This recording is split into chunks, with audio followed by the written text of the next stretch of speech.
بلاول بوټو وایي طالبان د افغانستان امنیت نسي ټینګولی. له کله چې امریکایي ځواکونه له افغانستان څخه وتلي د افغانستان لخوا د پاکستان امنیت خطر کې لوېدلی. دا چې بلاول بوټو دا خبرې چیرته او ولې کړي او طالبانو یې په وړاندې څه ویلي، بشپړ حال را سره همدغه روانه ویډیو کې کتلی سئ. سلامونه قدرمنو لیدونکو، زموږ مشال پریس یوټیوب چینل ته ښه راغلاست. بلاول بوټو زرداري وایي له افغانستانه د لویدیځو ځواکونو وتلو ترهګرې ډلې پیاوړې کړي دي. پاکستاني رسنیو د دغه هیواد د بهرنیو چارو د وزیر بلاول بوټو زرداري له قوله خبر ورکړی چې له افغانستانه د لویدیځو ځواکونو وتلو ترهګرې ډلې پیاوړې کړي او اسلام آباد یې له سترو ننګونو سره مخ کړی دی. جان ورځپاڼې سېشنبه د کب میاشتې پر 2مه نیټه خبر ورکړی چې د پاکستان د بهرنیو چارو وزیر دغه څرګندونې د مونیخ د امنیتي کنفرانس په څنډه کې د دویچاویلا تلویزیون له اردو څانګې سره په خپله وروستۍ مرکه کې وړاندې کړي دي.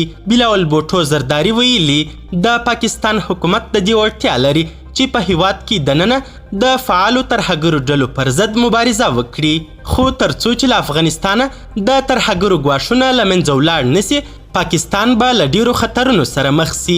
افغان طالبانو بیا په یوه اعلامیه کې د بلاول بوټو هغه څرګندونې له حقیقته لرې بللي چې ګواکې ترهګرې ډلې له افغانستان څخه ترهګریز فعالیتونه کوي.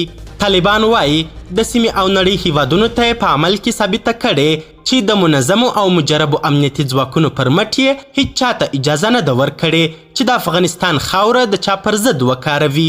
د طالبانو د ادعا له مخې د افغانستان امنیت اوس د نړۍ تر زیاتو هیوادونو ښه دی.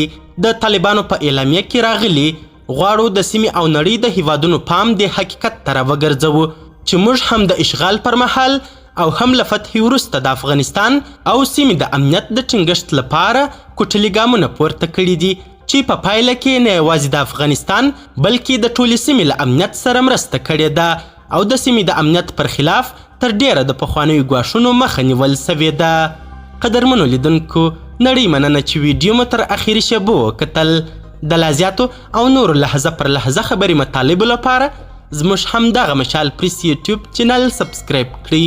تر بیا او بلې ویډیو ښه وخت ښې چارې، د الله پامان.